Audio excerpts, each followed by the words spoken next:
അംബയെക്കുറിച്ച് നിങ്ങൾ കേട്ടിട്ടുണ്ടോ? പറയാം. ദേവവ്രതൻ ഭീഷ്മരായി കഴിഞ്ഞപ്പോൾ കൂടെ ഒരു അനുഗ്രഹം കൂടെ നേടി, സ്വച്ഛന്ത മൃത്യു ആയിരിക്കട്ടെ എന്ന്. സ്വച്ഛന്ത മൃത്യു എന്ന് പറഞ്ഞാൽ ഒരാൾ എപ്പം മരിക്കണം അത് അയാൾ നിശ്ചയിക്കണം, അല്ലാതെ മറ്റൊരാൾക്ക് വധിക്കാൻ സാധിക്കില്ല. അങ്ങനെയുള്ള ഒരു സിദ്ധിയെയാണ് സ്വച്ഛന്ത മൃത്യു എന്ന് പറയാം. അങ്ങനെ ഒരു വരം നേടി ഭീഷ്മര്. ശേഷം ശന്തനു മഹാരാജാവ് സത്യവതിയെ വിവാഹം ചെയ്തു. അവർക്ക് 2 ആൺകുട്ടികളുണ്ടായി. മൂത്തയാൾ ചിത്രാംഗതൻ, രണ്ടാമത്തെയാൾ വിചിത്രവീര്യൻ. ഈ ചിത്രാംഗതൻ അതേ പേരുള്ള മറ്റൊരു ഗന്ധർവനുമായി യുദ്ധം ചെയ്തു കൊല്ലപ്പെട്ടു. വിചിത്രവീര്യൻ മാത്രമായി. ഇവർ രണ്ടുപേരും അത്ര വലിയ പ്രാഗൽഭ്യമുള്ളവരോ പൗരുഷമുള്ളവരോ ഒന്നും ആയിരുന്നില്ല.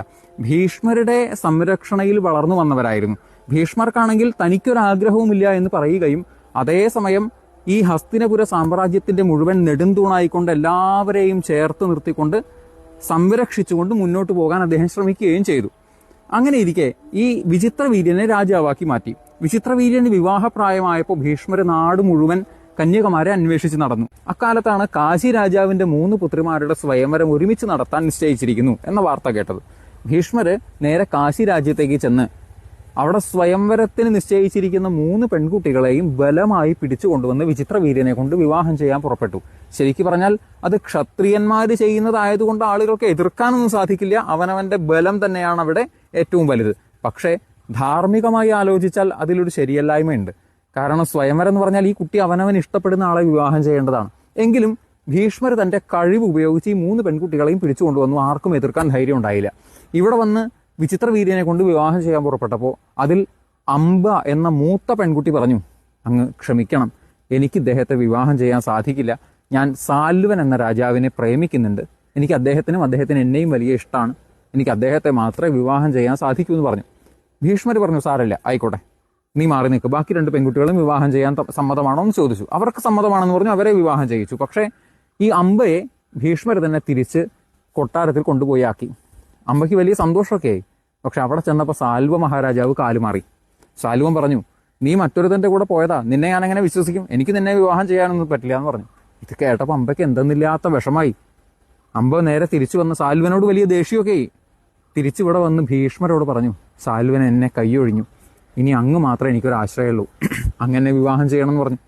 ഭീഷ്മർ പറഞ്ഞു, അയ്യോ, ഞാൻ വിവാഹം ചെയ്യുന്നില്ല. എൻ്റെ പ്രതിജ്ഞയെ പറ്റി നിങ്ങൾ കേട്ടിട്ടില്ലേ? എനിക്ക് സ്ത്രീകളുമായി ഒരു ബന്ധവുമില്ല, ഞാൻ വിവാഹം കഴിക്കില്ല, എനിക്ക് സന്തതി പരമ്പരകൾ ഉണ്ടാവില്ല, രാജ്യഭാരം വേണ്ട, അതുകൊണ്ട് എനിക്ക് നിന്നെ വിവാഹം ചെയ്യാൻ സാധിക്കില്ല എന്ന് പറഞ്ഞു. ഇത് കേട്ടപ്പോഴേക്കും അംബയ്ക്ക് എന്തെന്നില്ലാത്ത സങ്കടവും കോപവും ഒക്കെ ഒരുമിച്ച് വന്നു. എന്നിട്ട് പറഞ്ഞു, എൻ്റെ ജീവിതം നശിപ്പിച്ചത് നിങ്ങളാണ്. എന്നെ വിവാഹം ചെയ്യുന്നതിന് വേണ്ടിയിട്ടാണ് ഈ സാൽവൻ സ്വയംവരത്തിൽ പങ്കെടുക്കാൻ പോലും തയ്യാറായി നിന്നിരുന്നത്. ആ സാൽവനെ നിങ്ങൾ എന്നിൽ നിന്ന് അകറ്റി. ഇപ്പം എൻ്റെ ജീവിതവും തകർത്തു. നിങ്ങളെ വധിക്കുക എന്നുള്ളതല്ലാതെ എനിക്കിനി വേറെ ലക്ഷ്യമില്ല എന്ന് ശപഥം ചെയ്തുകൊണ്ട് അംബ അവിടുന്ന് പോയി. നേരെ പരമശിവനെ തപസ് ചെയ്തു. ഒരുപാട് കാലം പരമശിവനെ തപസ് ചെയ്ത് പ്രത്യക്ഷപ്പെടുത്തി മഹാദേവനിൽ നിന്ന് അനുഗ്രഹം വാങ്ങി. എനിക്ക് ഭീഷ്മരെ വധിക്കാൻ സാധിക്കണം. മഹാദേവൻ പറഞ്ഞു, ഈ ജന്മത്തിലല്ല, അടുത്ത ജന്മത്തിൽ ഭീഷ്മരുടെ മരണത്തിന് നീ കാരണക്കാരിയാകും എന്നനുഗ്രഹിച്ചു. അംബയ്ക്ക് വലിയ സന്തോഷമായി. ഉടനെ അംബ തന്റെ ശരീരം ഉപേക്ഷിച്ചു, അതായത് ആത്മാഹുതി ചെയ്ത് ശരീരം ഉപേക്ഷിച്ചു. അടുത്ത ജന്മം ദ്രുപദ മഹാരാജാവിന്റെ, അതായത് പാഞ്ചാലിയുടെ അച്ഛൻ ദ്രുപദ മഹാരാജാവിന്റെ മൂത്ത പുത്രിയായി ജനിച്ചു. പേര് ശിഖണ്ഡിനി. ഈ ശിഖണ്ഡിനിയുടെ താഴെയുണ്ടായവരാണ് പാഞ്ചാലിയും പാഞ്ചാലിയുടെ ഇരട്ട സഹോദരനായിട്ടുള്ള ധൃഷ്ടദ്യുമ്നനും. ഈ ശിഖണ്ഡിനി ആണ് പിന്നീട് ശിഖണ്ഡിയായി മാറുന്നത്.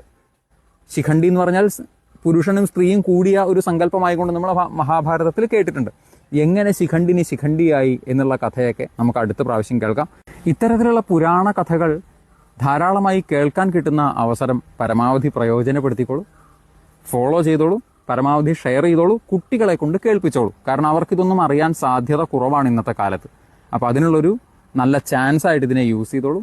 ധാരാളം കഥകൾ പറയാൻ ശ്രമിക്കാം. നമസ്കാരം.